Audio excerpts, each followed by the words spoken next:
بسم الله الرحمن الرحيم. السلام عليكم ورحمة الله وبركاته. ازيكم يا جماعة؟ عاملين ايه؟ يا رب تكونوا بخير. فيديو النهاردة مختلف خالص وان شاء الله فيه مفاجآت كتيرة جدا، فتابعوا معانا لاخر الفيديو عشان فيه مفاجأة قوية جدا وكنتوا طلبتوها مني نعملها في الفيديوهات اللي فاتت، وان شاء الله هنعملها في الفيديو ده. والنهاردة زي ما انتم شايفين كده رقمنا العشوش كلها بتاع الاسترالي. كان في ناس طالبة مني وفي ناس كتير كلمتني، وبصراحة يعني كلمتني كتير جدا على ان هي عايزة اجواز استرالي بولادها. وبصراحة كنت لسه مش عارف ان انا اطلع حاجة لان كان كله تحته بيض.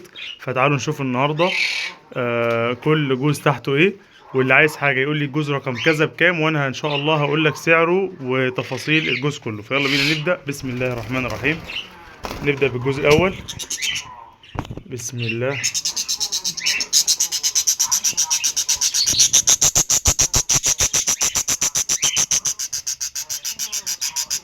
الجوز ده يا جماعة زي ما انتم شايفين كده اللهم بارك، تحته 4 زغاليل و3 بيضات.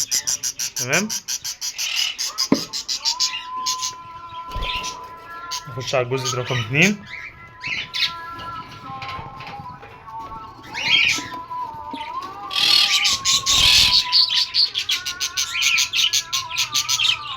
اللهم بارك.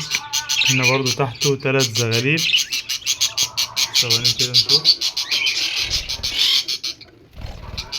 اللهم بارك. 1 2 3 4 5 5 زغاليل يا جماعة.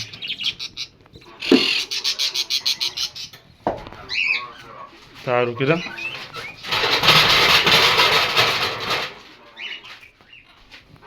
بسم الله الرحمن الرحيم. نفتح الجزء رقم 3.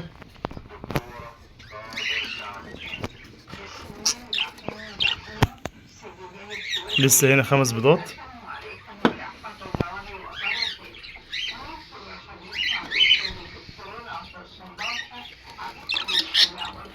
هنا 4 زغاليل وبيضة. طبعا شكل الجوز اهو. ده رقم 4. جوز رقم 5. تمام.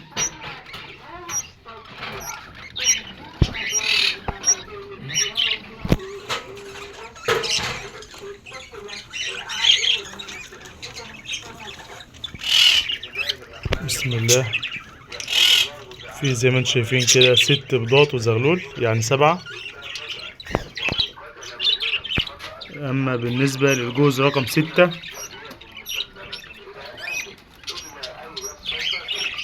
بسم الله، 4 بيضات وزغلولين يا جماعة. 4 بيضات وزغلولين. الجوز رقم 7. بسم الله الرحمن الرحيم.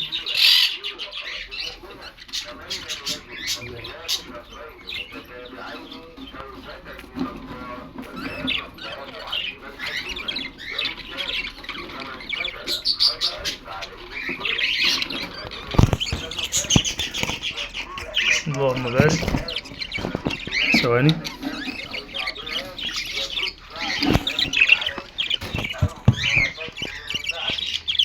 في 4 زغاليل، 6 زغاليل يا جماعة.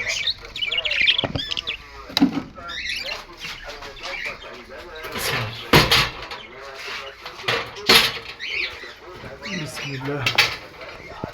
اما بقى ندخل على العش رقم 8.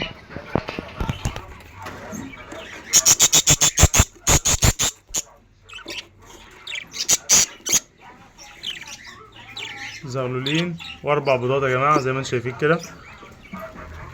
الاهالي اهي، وهصور لكم برضو شكل الاهالي.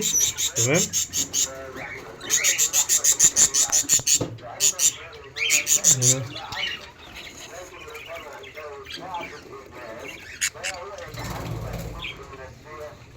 هنا 4 زغاليل وبيضة.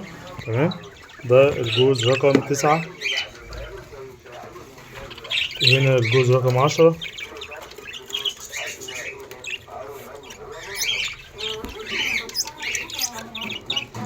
ده 3 زغاليل بس. الجوز رقم 10. معانا الجوز رقم 11 يا جماعة. اللهم بارك اللهم بارك. 4 زغاليل. تمام زي ما انتم شايفين كده، منهم حاجات يعني خلاص على فطام. منهم حاجات على خطام زي ما انتم شايفين كده. تمام. بسم الله. ده الجوز رقم 11، ده كده جاهز ان هو يخرج زي ما انتم شايفين كده. قال اللهم بارك. ندخل على الجوز رقم 12.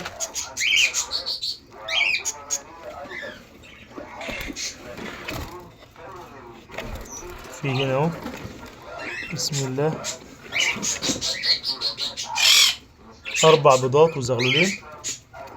4 بيضات وزغلولين يا جماعة.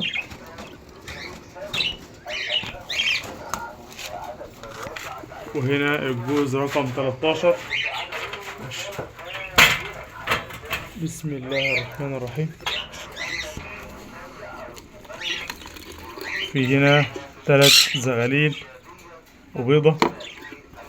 جوز رقم 13. اللهم بارك. زي ما شايفين الذكر رينبو مستوى محترم جدا. الجوز رقم 14.